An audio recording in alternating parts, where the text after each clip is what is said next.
ABCDEFG est un cube, donc pour pouvoir placer les lettres, il y a un ordre à respecter. Si par exemple je choisis, alors la première phase vous la mettez où vous voulez, donc ABCD vous les mettez comme vous le souhaitez. Moi j'ai fait le choix de les mettre sur la face de devant et dans l'ordre, enfin dans le sens horaire, pardon.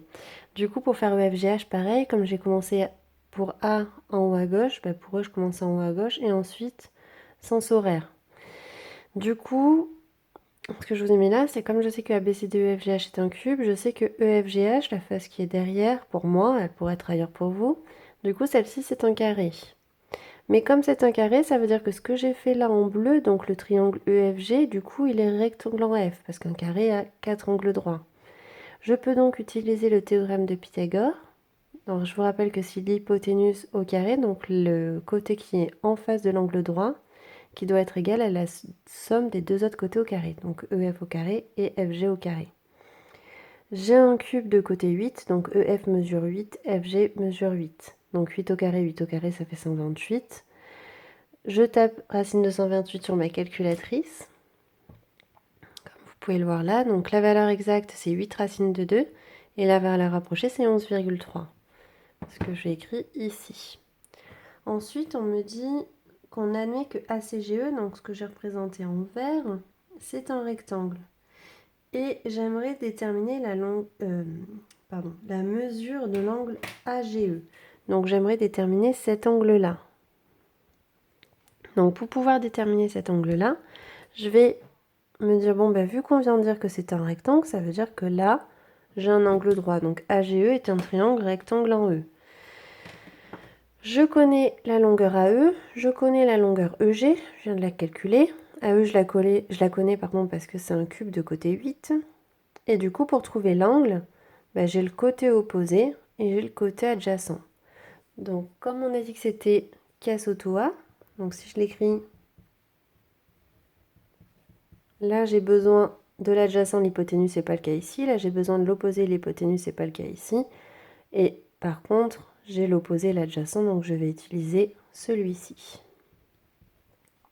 Et ça implique que la tangente de l'angle AGE, elle est égale à l'opposé, donc à AE, sur l'adjacent, donc EG. Et lui, c'est forcément l'hypoténuse parce qu'il est en face de l'angle droit. Donc, vaut mieux que vous ayez une idée avant de vous dire, bon, qu'est-ce que je connais? Et du coup, après, ça vous dira quelle formule utiliser. Donc, je continue. AE, on sait que c'est 8, parce que c'est un cube de côté 8. Donc, ça mesure 8 de partout, peu importe comment je me mets. Et EG, on a trouvé que ça faisait exactement 8 racines de 2. Donc, ça veut dire que j'ai 1 sur racine de 2.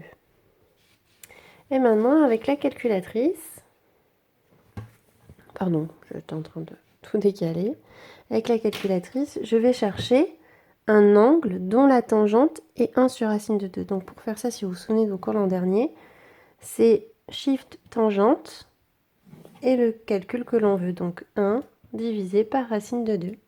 Ce qui fait à peu près 35,3 si j'arrondis au dixième. Alors si vous n'avez pas le même résultat que moi, vous cliquez sur la petite maison et vous allez dans Paramètres, Unité d'angle, et vous devez être en degrés, pas en radians. Donc vous cliquez bien sur celui-ci, vous retournez en arrière, vous retournez dans vos calculs, vous le refaites et vous allez avoir 35,3 comme moi. Donc l'angle AGE fait à peu près, on a dit, 35,3 degrés. Question C. Déterminer une valeur approchée de l'angle GAE.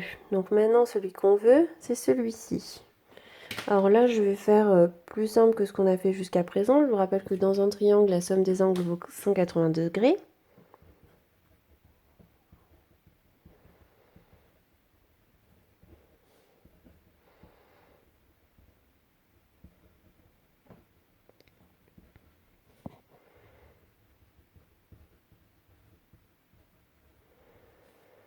Donc si je calcule l'angle EGA plus l'angle GAE plus l'angle AEG,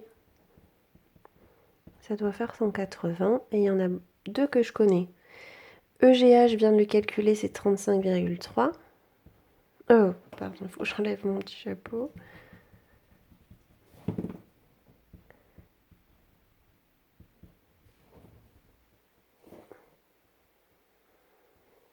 L'angle GAE, c'est ce que je cherche. Et l'angle AEG, il mesure 90 degrés.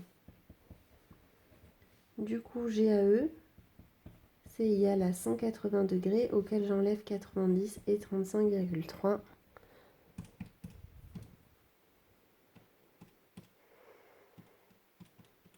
Ce qui fait donc 54,7 degrés. Question 2. Donc là, ça n'a plus lien avec ce qu'on vient de faire. On vous dit qu'on admet que cos 60, c'est égal à 1,5. Et on aimerait que vous trouviez le sinus de 60. Donc là, la nouvelle formule qu'il faut utiliser, c'est le fait que cos carré d'une valeur, donc ici 60, plus sinus carré de la même valeur, ça fait forcément 1. Je connais, hop, je vais décaler un petit peu. Je connais le cosinus, ça vaut 1,5. Donc je peux remplacer cos de 60 par 1,5. J'ai le carré de cos de 60, donc j'ai le carré de 1,5. Sinus carré, c'est ce que je cherche. Égale 1. Donc, si je continue ici, 1 au carré, ça fait 1. 2 fois 2, ça fait 4. Plus sinus carré de 60 égale 1. Donc, sinus carré de 60, c'est égal à 1 moins 1 quart. Donc, c'est égal à 3 quarts. Et maintenant, pour trouver le sinus de 60, ce qu'on cherche, il faut enlever le carré. Donc, il faut prendre la racine carrée de 3 quarts.